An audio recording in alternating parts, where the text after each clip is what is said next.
Did you know that in 2023 there were over 344,000 residential fires in the United States, resulting in over 2,800 deaths? That's according to the U.S. Fire Administration. In those fires, the primary killer was not the flames, but smoke inhalation. With today's homes full of synthetic materials, fires spread faster and generate more toxic gases than when homes were made of more organic furnishings.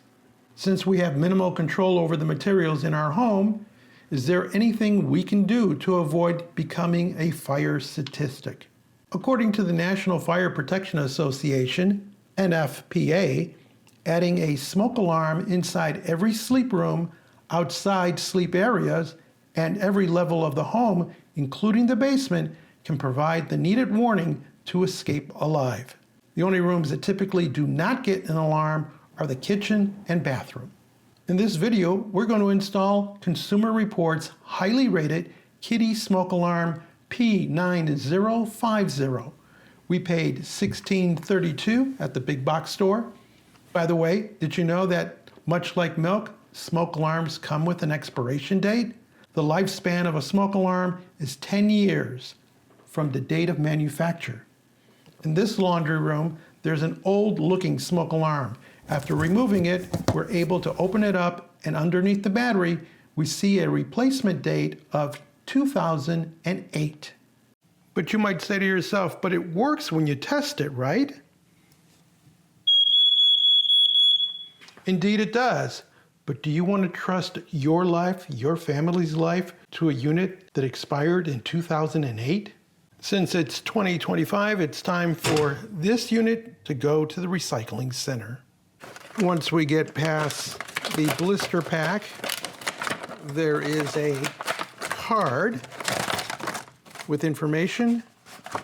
Inside is a multi-language manual. We get a 9-volt battery, and then the actual unit, which has a base plate that the alarm attaches to, and it has a compartment. Inside that compartment is some hardware. You get 2 anchors, 2 fasteners, and a tamper pin. The base plate contains an up arrow, which is used when mounting on a wall. When mounting on a hallway ceiling, that arrow should be parallel to the hallway. Since our laundry room smoke alarm has aged out, let's replace it. Before we can use the same spot, let's verify that it is a good location for a smoke alarm. According to NFPA, if mounted on a wall, the unit should not be more than 12 inches from the ceiling. Take care to avoid the 4 inches of dead air space, both vertically and horizontally from the edge. In most rooms, a better location would be the middle of the ceiling, although there's usually a light fixture there, so as close as possible. The idea is to avoid being near windows, doors, or ducts that would interfere with the alarm's operation. While this alarm is over a doorway, it is not used by the residents and thus is a suitable location. To install the battery, we grab the back plate, go clockwise, remove that. There's a door here. Come to the bottom of the door, bring that up, remove the hardware, get the battery. Make sure you know which way the polarization is going to go, because you have a positive on that side, a negative on this side, and they have to match.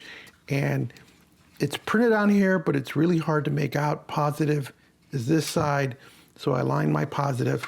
You see this yellow wrap? That's going to stay in place. You have this battery reminder pin that needs to go down.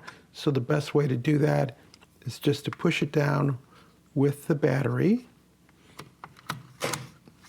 And now that pin's out of the way. Your yellow battery puller wraps around the battery, and then we close the door, flip it over, and we test it to make sure it works. We were able to attach the back plate using the first existing hole, but because this part of the back plate has to be facing up and this hole is off center, we aren't able to utilize the second existing opening. We will actually have to drill a hole into the wall here and attach an anchor before we can put in the second fastener.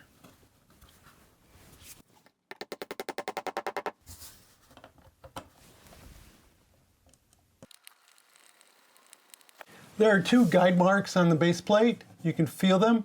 The other one is opposite of that. You'll also find matching marks on the alarm itself.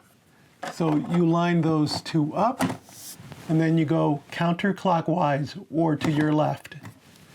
For this installation, I didn't use the tamper resist pin, but for those of you who are interested, the way it works is once the base and the alarm are lined up, there is an opening that matches up, and you put the pin in there, and what that prevents from happening is someone can't remove the alarm. Why would someone remove the alarm? Oh, maybe they find it annoying that it goes off or it's chirping, and so they want to just take it off. This prevents that from happening. Of course, it also prevents you from gaining access to the battery compartment.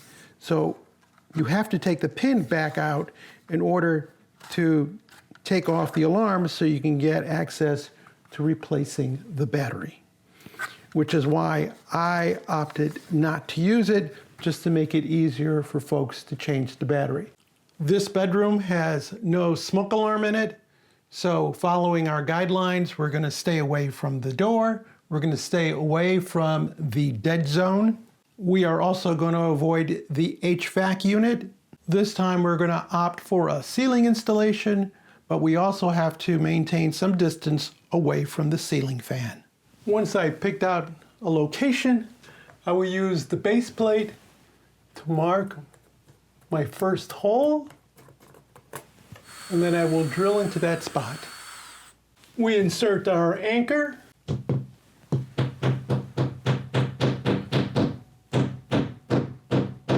Making sure that the anchor is flush with the ceiling. We insert our fastener with the back plate attached to it. With that fastened down, now I can use this opening as my template for the drill. I then just move it out of the way so I can put in my anchor.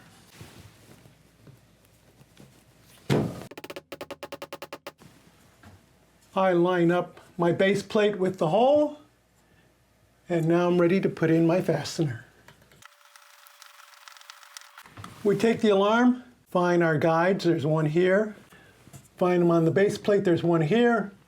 So I lined them up, and then all I have to do is go counterclockwise, and the units attach. We have now added some fire security to this bedroom. If you found this video interesting or useful, give us a thumbs up, leave us a comment, join the subscription team, and as always, thank you ever so much for watching.